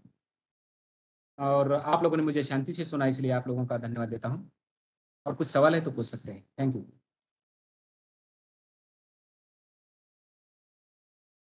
Good afternoon, sir. Hello. Sir, am I audible, sir? हाँ, यस. Sir, actually, sir, मुझे आपसे एक पर्सनल एक्सपीरियंस भी शेयर करनी थी, so I need a guidance. Sir हमारे घर में फैमिली मेंबर हैं सर, उनको कुछ चीज़ें याद नहीं रहती सर। फॉर अगर मैं आपको एक बेस्ट एग्जांपल बताऊँ तो अभी रिसेंटली उन्होंने अपनी गाड़ी को सर एक कहीं लेके गए थे, वो पार्क कर दिए थे। तो वो मेरे ब्रदर इन लॉ ही है जो हमारे साथ ही रहते हैं। अब वो दो वहाँ से आने के बाद वो भूल गए कि गाड़ी कहाँ है, और इनफैक्ट उन्होंने ढूंढा भी, उनको लगा आसपास होगी, और उन्होंने पुलिस कंप्लेंट भी कर दिया था। और 2 दिन तक पुलिस कंप्लेंट किए, ढूंढे, पूछताछ किए, और 2 दिन के बाद जहाँ पे उन्होंने गाड़ी पार्क की थी वो शॉप के ओनर घर पे आके बताया कि आपकी गाड़ी 2 दिन से हमारे शॉप के बाहर है, तो आप प्लीज़ उन्हें लेके जाए। तो ये और ये कई बार हुआ ऐसा है, उन्हें कुछ याद नहीं रहता, भूल जाते हैं, लेकिन उन्हें रिकॉल होता है, लेकिन काफ़ी दिनों बाद रिकॉल होता है। उनको लिंक कराना पड़ता है कि ये इससे कनेक्टेड है, ये उससे कनेक्टेड है। तो सर इसका सर सॉल्यूशन क्या है सर? साइंटिफिकली सर भी नो कि हाँ हमारे बॉडी में B1 कम हो गया, डेफिशिएंसी ऑफ B1, हमारे पास CRBP प्रोटीन नहीं है। लेकिन अगर नॉर्मली मैं उनको समझाना चाहूँ तो how can I suggest them ma'am? Sir इसके लिए थोड़ा सा गाइडेंस चाहिए था सर मुझे। मैडम, ये जो प्रॉब्लम है कि कुछ डिफिशिएंसी की वजह से नहीं है, ये एब्सेंट माइंडनेस बोलते हैं उसको। यानी कैसा कि हम एक सोच में रहते हैं, और जो सोच में रहते हैं उस वक्त जो हम जो अच्छा भी सर। करते हैं वो माइंड में नहीं होता है, मेमोरी में नहीं जाता है। जैसा कि फॉर एग्जांपल अगर किसी हम शॉप में अच्छा गए हैं, सर। और शॉप हाँ सर। हाँ, कोई अगर दुकान में या कहीं खरीदने चले गए जाते हैं, और हमारे हाथ में मोबाइल होता है, और जो सामने जो है उसमें हम ज्यादा कंसंट्रेट करते हैं, और मोबाइल कब उसके ऊपर टेबल पे रखा है हमें याद नहीं रहता, क्योंकि इट इज नॉट मेमोराइज। वो जो एक्टिविटी होती है कि मेमोरी के रिलेटेड नहीं होती है, उसको एब्सेंट माइंडनेस बोलते हैं। तो बहुत बार जो लोग होते हैं कि सोचते रहते हैं और सोच में काम करते हैं, और माइंड कहीं अगर दूसरे काम में बिजी है, उस वक्त हाथ से या पैर से या जो भी हम अलग एक्टिविटी करते हैं, वो एक्टिविटी उसको याद नहीं रहती है उस वक्त। तो उसको हम एब्सेंट माइंडनेस बोलते हैं। जैसा कि अभी गाड़ी पार्क किया और उसको याद नहीं आया, ये जो बात कह रहे हैं, तो यह बहुत सारी चीजें ऐसी होती है, ये उसको एब्सेंट माइंडनेस बोलते हैं। मगर उसको अगर बता दिया जाए कि कोई भी काम करते वक्त हम जो है कि ब्रेन को रिमेम्बर करके अगर अगर करते हैं तो ये भूलने की बीमारी नहीं हो सकती है। मगर बहुत बार ये सोच के वजह से होता है, बहुत बार सोचने की आदत होती है बहुत सारे लोगों को। जैसा कि हम भी बहुत बार हमारे अपने भी साथ होता है कि हम कहीं कॉलेज जाने निकलते हैं, और कहीं से मुड़ना होता है, मगर उस वक्त हम सोच में होते हैं, तो आगे आगे चले जाते हैं हम। या फिर घर से हमें कुछ चीज लेके जाना होता है, मगर हम सोचते सोचते डायरेक्ट घर में चले जाते हैं। ये भी होता है एब्सेंट माइंडनेस की वजह से होता है कि माइंड कहीं हम बिजी करते हैं और उस वक्त एक्टिविटी करते हैं, तो वो रिकॉर्ड नहीं होती है, और उसकी वजह से प्रॉब्लम होता है। उनको अगर बता दिया जाए कि सोचना अगर उन्हें कम कर दिया जाए, कम किया, जो काम कर रहे हैं उस काम के रिलेटेड अगर ज्यादा कॉन्सेंट्रेट किया जाए, तो वो मेमोरी में याद रहता है और ये प्रॉब्लम कम होने लगता है। Good afternoon. Good afternoon. Good afternoon. Sir मला एक प्रश्न असा विचारायचा आहे. हॅलो. हा, बोला ना. माझा मुलगा 2-2.5 वर्षाचा असताना तो भिंतीला म्हणजे असं जोराने भिडला होता. जोराने त्याला म्हणजे भिंत लागली होती. भिंतीला डोकं आपटलं होतं. हा. हां, हां. तर त्याच्यामुळे त्याच्यात काही हिप्पोकॅम्पस वगैरे मध्ये काही प्रॉब्लेम झाला असेल असं वाटतं का त्याच्यामध्ये? नाही, त्या ऍक्सिडेंटमुळे? त्याला जर काही गोष्टी आठवत असतील तर त्याच्यामध्ये काही प्रॉब्लेम. अच्छा. हा, मग म्हणजे त्याचे काही सिम्पटम्स सर तसे बघितले तर? सिम्पटम म्हणजे काय की जर त्याच्या म्हणजे लागण्याच्या अगोदरच्या ज्या गोष्टी त्याला आठवत नसतील, आणि सांगितलेल्या नवीन गोष्टी जर त्याला आठवणीत राहत नसतील, पण शॉर्ट टर्म मेमरी म्हणतो का नाही, जसं तो गजनी, आमिर खान पिक्चर आपण पाहिलेला आहे गजनी, त्याच्यामध्ये गोष्टी लक्षात राहत नाही म्हणून लिहून ठेवतो तो. अच्छा. नवीन मेमरी स्टोअर होत नाही आणि पहिलीची मेमरी ऍक्सेस होत नाहीये. पहिल्याचं जे आठवत नाहीये आणि नवीन जे आहे ते स्टोअर होत नाहीये, आणि त्या म्हणतो की हिपोकॅम्पस डॅमेज झाला असं आपण म्हणतो. हा, म्हणजे हे डॅमेज झाल्यामुळे असं होतं. आणि जर किंवा मग घाबरल्यामुळं हे जे म्हणतो आपण टेम्पररी अरेस्ट जे म्हणतोय आपण ते इमोशनल स्टेटमध्ये असल्यामुळे टेम्पररी होतं, आणि नंतर ते हे करायला. जसं की जनरली आपल्याला कधी राग आला, रागामध्ये आपण डिसिजन घेतो, त्यावेळेस काय होतं की हिपोकॅम्पस काम करत नाहीये, त्याच्यामुळे पहिल्याचं इन्फॉर्मेशन त्याच्यासोबत जोडल्यामुळं नसल्यामुळं आपण डिसिजन घेतो आणि ते चुकीचं ठरतं. मग बरेच काय इमोशनल होऊन निर्णय घेतात, असं जे म्हणलं जातं का बऱ्याच ह्याच्यामध्ये दाखवतं की माइंड का सुनो या दिल का सुनो असं म्हणतात ना, हा, तर ते एका याने तो कशामध्ये गेलं ते कंट्रोल सबकॉन्शियस माइंड मध्ये गेलं. हा. आणि अशा टायमाला कसं होतं की इमोशनल स्टेटमध्ये झाले की तो मागची इन्फॉर्मेशन किती आहे बेटर आहे तो ऍक्सेस नाही करत आपला ब्रेन, त्याच्यामुळे प्रॉब्लेम क्रिएट होतो. तर हे सिम्पटम्स असेच राहतात की जर पहिलंच त्याला आठवत नसेल आणि सांगितलेलं जर त्याला काही आठवत नसेल किंवा एखाद्या टीव्ही पाहिला आणि त्या टीव्ही मधलं त्याला सीन कुठलेच आठवत नसतील किंवा एखादी गोष्ट त्याला कुठलीच गोष्ट आठवत नसेल तर समजायचं की ते डॅमेज आहे, नाही तर नाही. ओके. नाही तसं तसं तेवढं असं काही अडचण नाहीये. पण म्हटलं काही त्याच्यात असं म्हणजे ऍक्सिडेंटली जो काही नाही घटना घडली नाही प्रत्येक वेळेस हिपोकॅम्पस डॅमेज होतोच असं नाही, तो प्रोटेक्टेड राहतो, खूप आतमध्ये बी राहतो तो वरून तर अच्छा. आपल्यावर ते त्याच्यामुळे तेवढं काही होत नाही प्रॉब्लेम. हॅलो. हा त्याच्यामुळे तो काही असं नाहीये तेवढं म्हणजे असं लवकर तो डॅमेज नाही होत, इझिली नाही होत. Okay sir. Okay. Thank you sir. Thank you sir. Okay, welcome welcome.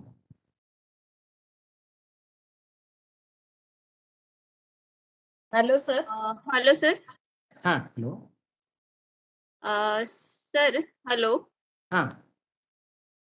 Sir, I don't have any questions, sir. But can you elaborate that CREB experiment on mice? Because I lost my connection that time. So, sir, हाँ, please हाँ. can you elaborate? Madam तुम्हाला मी नंतर सांगू का डिटेलमध्ये, तुम्ही जर माझा नंबर असेल तर तुम्ही नंतर विचाराल तर बेटर होईल. त्याचं कारण असं आहे मॅडम, आता 2:50 झालेत आणि 2:30 वाजता आमची एक मीटिंग होती विद्यापीठाची. ते काय झालं की ते अरेंजमेंट करत असताना ते आमच्या लक्षात नव्हतं. त्यामुळे Okay. थोडंसं नंबर दिला तर मी तुम्हाला नंतर तुम्हाला डिटेलमध्ये चालेल सांगेन. sir, चालेल. Okay okay. आणखीन कारण त्याला परत इलॅबोरेट करून मला सांगावं लागेल ती. Sandhya madam, are you there? Yes. Yes, ma'am. Can I ask question or it's already time up? तसं एक 5 मिनिट आपण म्हणजे शॉर्ट जे क्वेश्चन्स आहे पण ते लगेच Yes. सांगू Sir, शकतो. madam, short question होगा तो पूछ लीजिए. A small question only, sir. Like sir, you said that subconscious mind alerts sir कि ये खाना है ये नहीं खाना है. हाँ. तो like नहीं खाना है, right? हाँ. And conscious mind says नहीं खाओ. So when you eat such things, you get happiness, and happiness also increases the level of dopamine, right? So हाँ. balance, like, but if we हाँ. subconscious mind is we don't eat, but that also creates stress, and eating will give you happiness, eating or anything else which is being not prescribed by the doctor. So dopamine essential है कि health essential है? तो madam जो है कि पहला ये बात ये है कि सबकॉन्शियस माइंड में जो है कि सेंस ऑर्गन के जितने भी उसके जो खुशी वाली जो चीजें थे सबकॉन्शियस माइंड में होती है उसके रिलेटेड, और कॉन्शियस माइंड ये चाहता है कि हमारे हेल्थ के लिए क्या अच्छा है वही खाना चाहिए. Right that way sir. हाँ. अपना कॉन्शियस माइंड बोलता है कि जो अच्छा डायबिटीज है अगर है तो ये खाने से नुकसान है, ऐसा कॉन्शियस माइंड बोलता है. राइट. हाँ, कॉन्शियस बराबर. गुलाब जामुन हो या उसका जो भी जो फेवरेट चीज है वो सामने आती है तो बोलता है ये खाना ही चाहिए और तुरंत वो खा लेता है और बाद में देखा जाए ऐसा होता है. यानी वो बाद में जो परिणाम होने वाला है जो नुकसान उसके बारे में वो सोचता नहीं subconscious mind. But sir, that eating gives पण डोपामाइन का आपने जो बोला, हाँ डोपामाइन के रिलेटेड जो मैंने बताया कि जैसा कि कुछ फूड मैंने बताया जैसा आलमंड है या बहुत सारी चीजें हैं वो खान उसमें ज्यादा डोपामाइन लेवल उससे बढ़ता है. तो अगर जैसा कि खुशी है, खुशी के लिए डोपामाइन टेम्पररी तैयार होता है, ठीक है, नो प्रॉब्लम. मगर वो खाने के बाद तुरंत आपको अगर प्रॉब्लम होने वाला है जैसा कि पानी पूरी भेलपूरी है और जिसको पता है खाने के बाद मुझे हाई एसिडिटी होने वाली है और तकलीफ होने वाली है या बीपी भी बढ़ने वाला है, ये पता होने के बावजूद भी अगर वो खाता है तो टेम्परली वो 2 मिनट के लिए जो डोपामाइन या जो भी खुशी के लिए तैयार उसने खा लिया, मगर उसको लाइफ टाइम या जो बाद में जो आधे घंटा 1 घंटा जो उसको सहन करना पड़ेगा, टैबलेट खाना पड़ेगा या बाकी की चीजें जो है बीपी बढ़ेगा या फिर बाकी की चीजें जो होगा नुकसान, वो तो ज्यादा नुकसान होगा. तो एक तो फूड है वो भी कर सकते हैं अपन, और खुशी ऐसा भी कर सकते हैं कि खाने से मेरा नुकसान है और इसीलिए मुझे खुशी नहीं हो, खाने के बाद खुशी नहीं होगी, ऐसा भी कर सकते हैं माइंड को अपन तैयार. तो माइंड को ही बैलेंस करना है. हाँ माइंड को ही बैलेंस करना है, कॉन्शियस माइंड को बैलेंस करना है. जैसा मैंने एग्जांपल दिया था कि सेंस ऑर्गन है, हमें सेंस करके उसका इस्तेमाल करके हमें बेहतरीन बनना है, हमारी लाइफ भी बढ़ाना है, हेल्थ भी अच्छी रखनी है. मगर प्रॉब्लम क्या होता है कि हम सेंस ऑर्गन को कंट्रोल करने के बजाय सेंस ऑर्गन हमें कंट्रोल करने लगते हैं, कॉन्शियस माइंड को कंट्रोल करने लगते हैं। वो बोलता है देखा जाएगा, आगे जो भी होगा देखा जाएगा, अभी खाना है या खाना है, पीना है। ये जो चीज होती है वो होती है टेम्पररी सोच होती है, और उसके वजह से हमारा नुकसान ज्यादा होता है बट एक्चुअली। सर वही 400 वाला जो आपने कोलेस्ट्रॉल बोला, 400 में भी अटैक नहीं आया, हाँ, राइट? सही है। हाँ, कोलेस्ट्रॉल मेरे होने पास की रिपोर्ट- वजह से ये नहीं खाना है, ये नहीं खाना है, तो उससे स्ट्रेस होता है। नहीं खाना है या नहीं खाना है, अक्सर कैसा है कि अगर ऑयली अगर खाएंगे, अगर कोलेस्ट्रॉल भी तैयार होगा, अटैक भी नहीं होगा, उससे साइड इफेक्ट दूसरे भी हो सकते हैं ना मैडम। हम्म। फैटी खाने लगे तो फैट ज्यादा होगा, लिवर फैटी होगा, और बहुत सारे प्रॉब्लम भी क्रिएट हो सकते हैं। तो कोलेस्ट्रॉल जो भी होता है कि जो चीज स्ट्रेस के रिलेटेड है, जैसे कि बहुत सारे लोग बोलते हैं कि ऑयल खाने से, ऑयल में तो कोलेस्ट्रॉल होता ही नहीं है।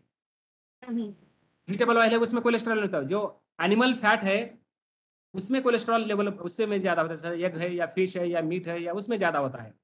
मगर वो भी अगर अगर कंट्रोल में खाते हैं तो कोई प्रॉब्लम नहीं है। मगर अपने माइंड को ये ऐसा ट्रेन करना है, जो चीज खाने के वजह से नुकसान होने वाली है उससे हमें खुशी मिलने वाली नहीं है। मगर ऑर्गन तो बोलेंगे कि नहीं मुझे अच्छा, नाक बोलेगा मुझे अच्छे से सूंघना है, अपने जो टंग बोलेंगे अच्छा खाना, टेस्टी खाना है ना। ईयर बोलेंगे मुझे म्यूजिक, अभी लेक्चर चल रहा है उसके बजाय वो मुझे म्यूजिक सुनते ही रहना है, या जो भी उसको जो अच्छा लगे वो तो बोलेंगे कि ऑर्गन तो उसका काम है सेंस करना। मगर वो हावी होते हैं हमारी बॉडी के ऊपर, कॉन्शियस माइंड के ऊपर, तब हमारे सभी सारे प्रॉब्लम क्रिएट होते हैं। तो इसको समझाना है माइंड को, subconscious. Thank you sir. Okay madam, thank you. Sir, is there any impact of COVID on our memory, sir? अभी जितनी भी जानकारी मैंने अभी ज्यादा तो रिसर्च उसके ऊपर नहीं किया है कि वायरस है, वो वायरस जैसे हमारी मेमोरी के ऊपर कुछ उसने प्रोटीन के ऊपर अटैक किया है या नहीं किया, ये जानकारी मुझे नहीं है। मगर जो सोच के वजह से लोगों को बहुत बार प्रॉब्लम क्रिएट हुआ है। हाँ, बहुत से लोग सोच की सर वजह ऐसे से, बोलते हैं कि डर मुझे की वजह से COVID हुआ। बहुत सारे लोगों को प्रॉब्लम क्रिएट हुआ है, या हाँ, ट्रीटमेंट। कोविड हुआ और तब से मुझे मेमोरी कम हो गई वगैरह, ऐसे बहुत बार सुनने में आ रहा है सर। हाँ नहीं, ये जो है कि जो ट्रीटमेंट किया है ना उसमें, जी। जिनको नॉर्मल के चला गया और उसने उनको पता भी नहीं है, ऐसे लोगों को कोई प्रॉब्लम नहीं हुआ है। हाँ, ने जो एंटीबायोटिक लिया है, ज्यादा हाई डोजेस एंटीबायोटिक, और एंटीबायोटिक तो सभी सेल कमजोर करता है, नर्व सेल भी कमजोर करेगा, लिवर सेल भी कमजोर हाँ, करेगा, ये भी जैसे हमारे रेमडेसिविर वगैरह जो लिए हैं उसमें थोड़ा कुछ इफेक्ट हाँ, वगैरह तो आया। उसके वजह से वो प्रॉब्लम क्रिएट है, वो वायरस की वजह से नहीं है, ऐसा मुझे लगता है। अच्छा, okay sir, thank you sir. Okay, thank you madam. चलिए यहाँ पे रुकते हैं, सर की मीटिंग भी है। Thank you. Yes, I request Sandhya ma'am to please kindly propose vote of thanks in short. Yes, thank you, ma'am. Sir, it was indeed a very informative and elaborative session. We understood the things very well. You explained from both point of views. The layman could also understand, and technological knowledge also you gave. So both ways we could understand it. So on behalf of UGC HRDC and Rashtriya Sant Tukoji Maharaj University, Nagpur, and all my teacher participants, I thank you for your session on the memory proteins. Thank you very much, sir. Thank you madam, thank you. और किसी को कोई अगर कोई problem मेरा समझ में नहीं आया है या पढ़ाते वक्त मुझे समझ में नहीं आया है, तो ये नंबर मैंने दिया है, नंबर पे कॉल करके अपन बाद में अपन डिस्कस कर सकते हैं। Okay. Okay, thank Thank you so much, sir. Thank you. you. Friends, don't leave the meeting. We'll proceed with our seminar session. आप 5 मिनट का ब्रेक ले लीजिए, रिफ्रेशमेंट ब्रेक। मीटिंग में ही रहिए, डोंट लीव द मीटिंग।